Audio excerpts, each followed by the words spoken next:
You know, between a giant green frog that pretends to be a Yoshi and a monster who throws chains around like he's Kratos, who knew that the greatest challenge in Monster Hunter history wouldn't be any of these creatures, but instead a damn fish known as a Whopper? No, I'm not talking about a sandwich from Burger King, I'm talking about a variety of different fish you can catch, which don't get confused when doing this side quest, since while every other side quest in this chain gives you the bait and name of what you're trying to catch, but this side quest is different. It gives you the bait but doesn't tell you it might not catch the Whopper, since it's just a category of fish and not a name, so it may or may not catch what you need. Also, can these fish stop splashing so I can actually see the fish I'm trying to catch, since Whoppers actually have mechanics to catching them compared to all the other fish, which by the way, rotate the thumbstick instead of flicking it. If you're on a controller, you can thank me later. Though I should ask all of you, are you confused yet? Well, if not, congratulations, you understand Monster Hunter's game design.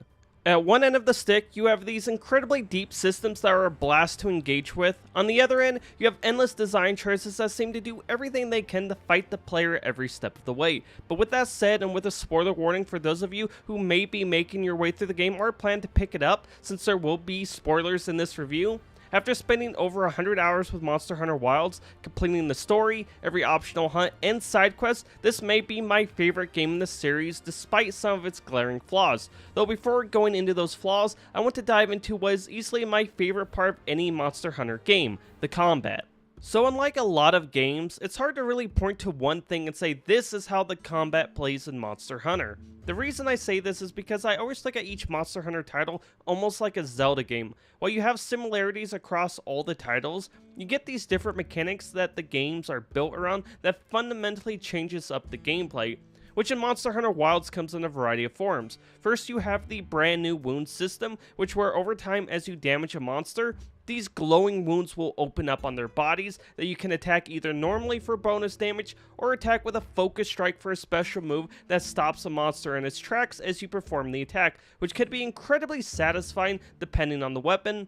Then next you have your ever so awesome mount known as a Seikret that helps you in a variety of ways. It helps you chase down monsters and move through the environments more efficiently. It could pick you up mid-battle when you're in danger. It can give you extra supplies, or allow you to swap weapons mid-hunt if you want to try something different, or maybe if you're working two different kinds of elements on your weapons, like sleep and paralysis. It really felt like it gave me so much more flexibility during combat than I ever expected it to, which is something I can say goes for the weapons as well. Which is also one of the reasons I said it's hard to really point to one thing when it comes to the combat, because Monster Hunter Wilds has 14 different weapons.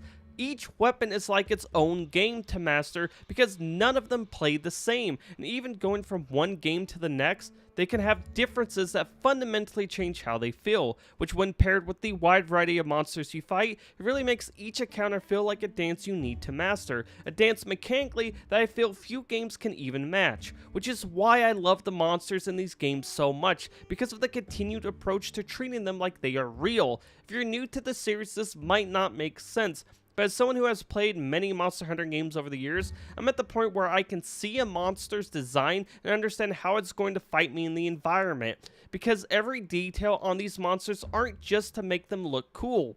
It's a part of them fundamentally that plays into every encounter. Arkveld will whip, grab, and gather energy with his chain-like appendages. New Ultra octopus-like body allows him to flex and move in ways other monsters can't. Even looking at similar features across monsters like Tails, they may whip, slam, or poke at you with them.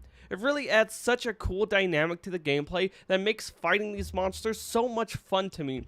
Though there is one thing I was pretty mixed about when it came to Monster Hunter Wilds combat against its various monsters, and that's its difficulty. Now obviously I have a lot of time in the Monster Hunter franchise, so there's no question that the experience I have will make my understanding of the game easier compared to someone new, but I did find the game pretty easy compared to past entries, but that of itself isn't what bothers me necessarily. But first though, before going into my biggest concern, the question has to be answered: why does it feel so easy? Well, there's a variety of reasons. The biggest one is probably the mechanics they added to the weapons across the board that basically allow you to either avoid or negate damage altogether, which come in a variety of forms like perfect dodges, blocks, and offset attacks. Unlike past Monster Hunter games where it really felt like positioning was king to combat, and if you didn't position yourself right, you got punished, where now in Wilds, it's like even if I poorly position myself compared to a monster, then I can just simply dodge or block to get out of danger without feeling any real threat from the monsters because of my mistakes, which when paired with the Seikret and Focus Strike systems in the game, it really does make the overall experience of combat a lot easier. Now, of all of the content I did in the game, which I did solo, along with over 100 multiplayer hunts with other players, I have carded exactly 3 times total. Once in my entire solo run through all the content of the game, and twice in multiplayer, which one of those was me being a complete idiot and I don't want to talk about it. Also, I have to say, I played back through Monster Hunter World right before Wilds, and I actually carded 4 times through Base World, though I was using a greatsword, which is something I never use, so that obviously didn't help. But I also used weapons I didn't normally use while playing through Wilds as well, which was the dual blades and bow. I'm a gun lance main, by the way, so these weapons felt pretty different to use for me. But anyways, I will say that the most positive part about the game being easier and how the game uses the story like a giant tutorial overall is it does force new players to get familiar with everything in the game, understand the systems, mechanics, monsters, and so on before throwing them into the higher rank hunts, which while I think in general they are still very easy, I could see new players struggling with monsters like Gore Magala or Jindahad, so I see this as a good thing. Definitely when you kind of look at the debacle that was Monster Hunter World Iceport when it came to Alatreon or Fatalis. Those two in a bubble are incredible fights, but because of the structure of Monster Hunter World, it made it way too easy to get to these fights as a new player, which these fights are the kind you really need to be prepared for, but the way you could just trip over into them in no time is crazy. So with the structure of Wilds, while it can be slow to anyone familiar to the series getting through the story, I believe down the road it will lead to more people understanding and being prepared for these kind of difficult fights that will most likely eventually make their way to the game. Definitely if they make sure to properly set the required hunter ranks for these kind of fights.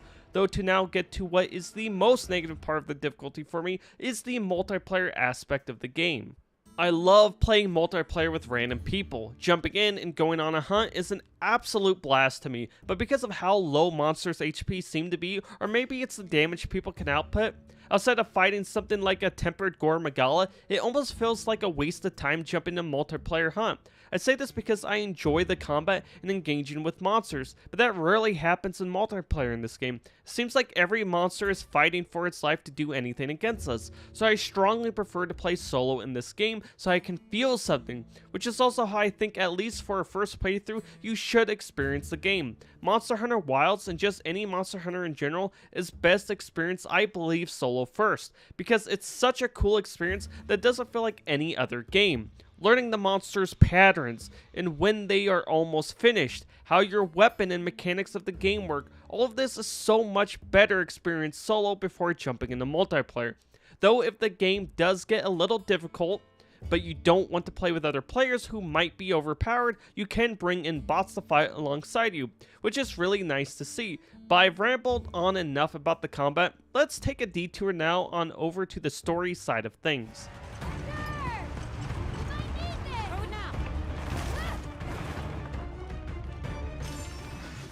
So I know I'm probably one of the few people who will say this, but I really liked the story. The way our hunter is like this trained monster assassin that activates when hearing Alma, our handler, say, "The guild authorizes you," is just so damn cool. You really do feel like an experienced hunter that can take on anything, which the story revolves around exploring a place called the Forbidden Lands as you try to help a young kid named Nada get back home, and I have to say his character arc through the game is actually incredible. The way he goes from understanding nothing about the world to overcoming the truth of his people to going down the path of a hunter is really well done and is probably the best part about the story, though I do feel once you get him back back to his people, that part was a little underwhelming in terms of how dire the opening of the game felt when they were attacked. Like they were just going about their day without a care in the world when we found them.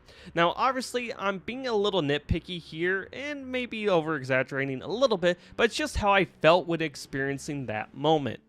But now to dive into the things I disliked about the story, mainly the pacing between story and hunts fell off. Like instead of doing a hunt then having a bunch of story, they should have chained more mandatory hunts between these sections, or maybe even throw in some more variety to the hunts, like multiple monsters in a single hunt, or having you capture monsters instead of hunting, which I feel like capturing monsters is just as much of a staple as just hunting them is, and you don't even get your first and only mandatory capture quest that's tied to the story till high rank is unlocked, which I'm like, holy shit, do I even have what I need to capture this thing? Which I then realized the game gives me the stuff I need to capture, which is another issue I had with the game. It seems like one of the biggest features to the game was supposed to be the ever-changing seasons or weather, but unfortunately this never really felt like the case outside of the story, except for the part where every time it hits the season of plenty, my color saturation and performance went through the roof in a good way.